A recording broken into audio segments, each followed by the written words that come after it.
première séquence de ce cours dédiée aux définitions, à l'origine, aux motivations de ces exercices de contrôle citoyen. Je vous propose d'initier cette séquence par une vidéo qui a été réalisée dans le cadre d'un travail d'évaluation de 13 exercices de contrôle citoyen menés dans différentes régions de Colombie sur des sujets et des acteurs très différents. On a ici les témoignages de praticiens de ces exercices de contrôle. Je vous laisse les écouter.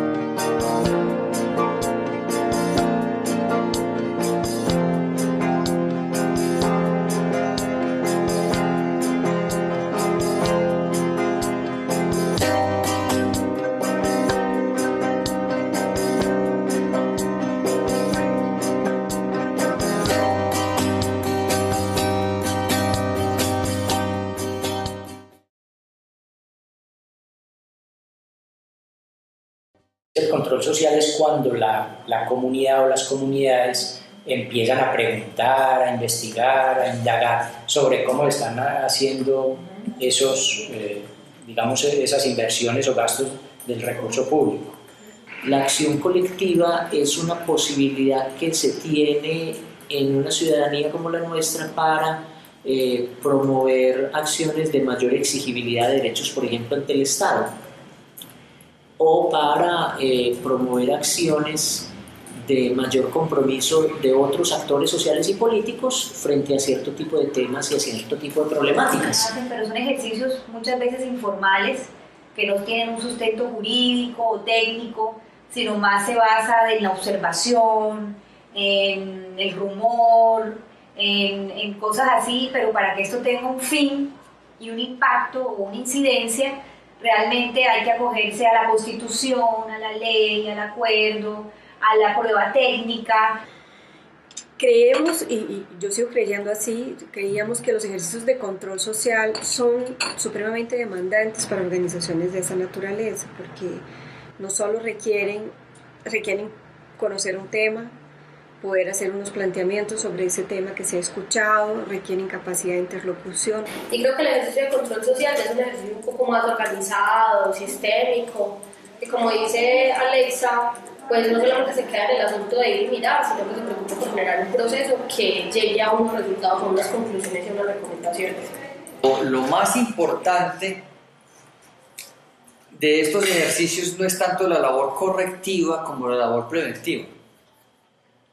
O sea, como si la cosa funcionara bien, se sabría que cualquier obra o un proyecto, qué sé yo, un programa, va a tener veeduría ciudadana pública, va a tener control social. Eso ya solo garantiza que haya una labor preventiva para que los recursos se ejecuten de una manera más adecuada y no sé qué. Para mí esa es la labor más importante. El Fondo de Control Social es como una evolución de este interés de Transparencia por Colombia en hacer intervenciones de apoyo y fortalecimiento a organizaciones sociales, una evolución en el sentido en que es una invitación a que participen no solamente Transparencia por Colombia como la entidad que está proporcionando un apoyo técnico, político y que está ayudando a canalizar los recursos financieros, sino empezar a fortalecer también un tejido entre quiénes son los actores que quieren fortalecer el control social. Yo no encuentro que sea muy común que haya fondos que apoyen la acción de veeduría ciudadana. En ese sentido, me parece que es como una característica muy marcada y muy del interés tanto de Transparencia como de la Fundación Interamericana. Creo mucho en la importancia del fondo de control, porque creo mucho en que hay que transmitir el mensaje y mostrar en la práctica que es posible hacer control ciudadano desde la base. Encaramos a hacer veeduría ciudadana porque para nosotros es defender los derechos de la comunidad, es defender los derechos de los ciudadanos, los derechos que tenemos como que nos da la Constitución. El Fondo de Control Social pues pues más allá de buscar denuncias, que es una de las conclusiones que pueden surgir de estos ejercicios, siempre fue pensado desde un principio como, más allá de denunciar, hay que buscar unos canales de comunicación y unas recomendaciones propositivas para evitar al máximo casos de corrupción.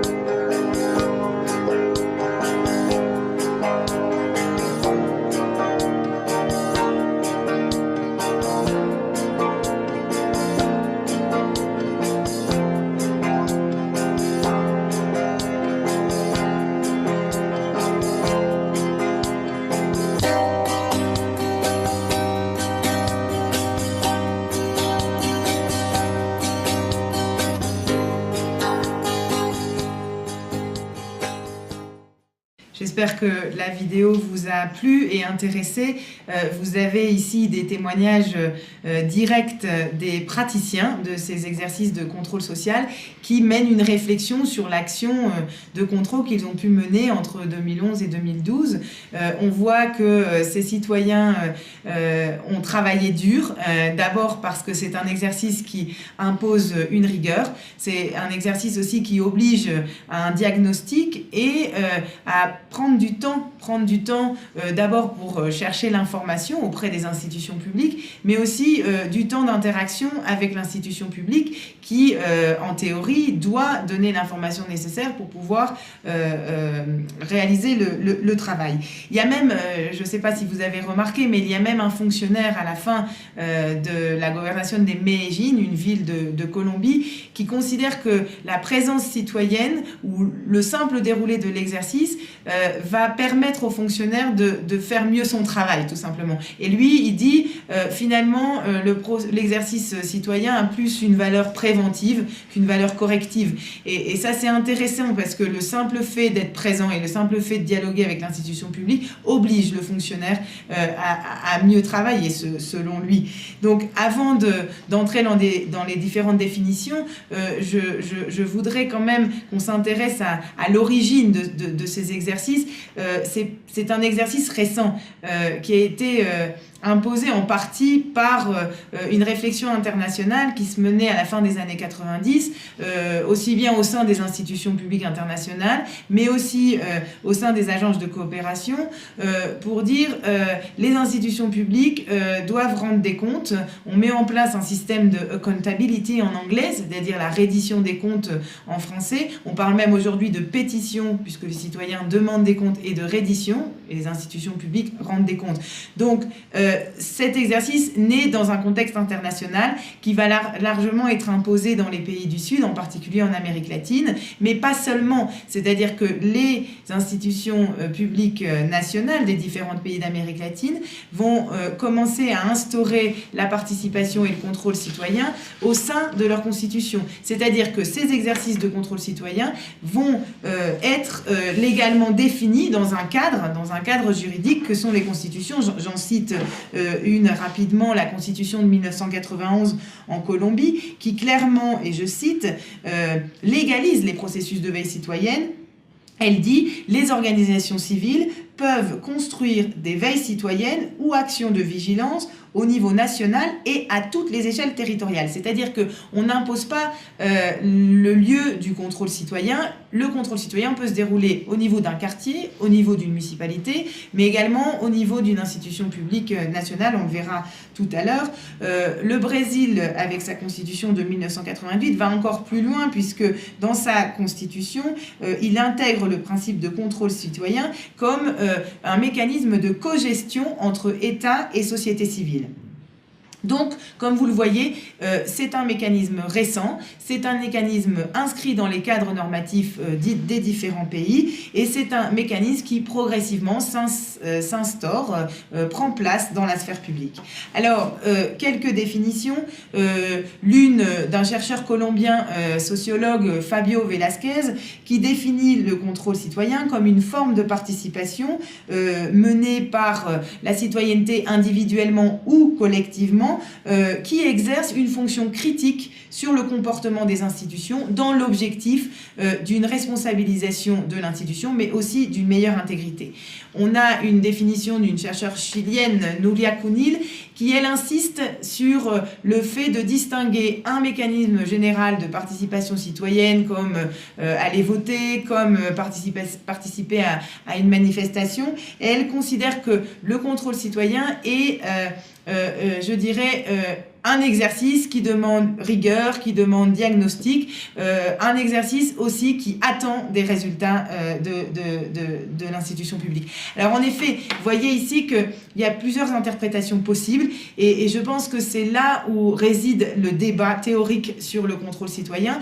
C'est que d'une part, certains considèrent que le contrôle citoyen doit mener à des résultats concrets, c'est-à-dire doit imposer une réaction de l'institution publique et donc une meilleure responsabilisation. Ça veut dire que l'exercice du contrôle citoyen place une forte attente sur l'autre, sur l'institution publique.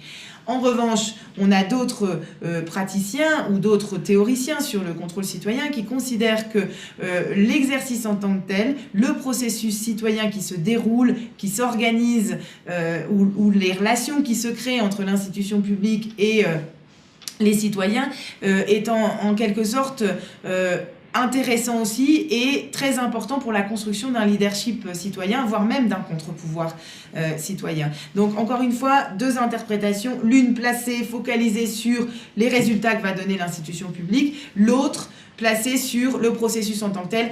À mon avis, ces deux processus se déroulent en même temps et sont très complémentaires, puisque l'absence de résultats d'un exercice de citoyen va faire perdre en crédibilité l'exercice citoyen et donc le processus citoyen. Donc je pense que les deux sont complémentaires.